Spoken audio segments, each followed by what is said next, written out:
Na zelenoj pijaci u Vranju došlo je do pada cena karfiola, kupusa, paprike babure, paprike šilje, paprike ostale, paprike ljute, paradajza i zelene salate.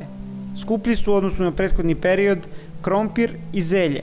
Na pijacama u Čačku krompir se prodavao od 30 do 40 dinara po kilogramu. Kod tikvice je dominirao iznos od 60 dinara po kilogramu. Na Kvantaškoj pijaci u Beogradu protekle sedmice u ponudi povrća dominirali su šargarepa, krompir, crni luk i spanać. Evidentiran je pad cena kod šampinjona i kelja pupčara.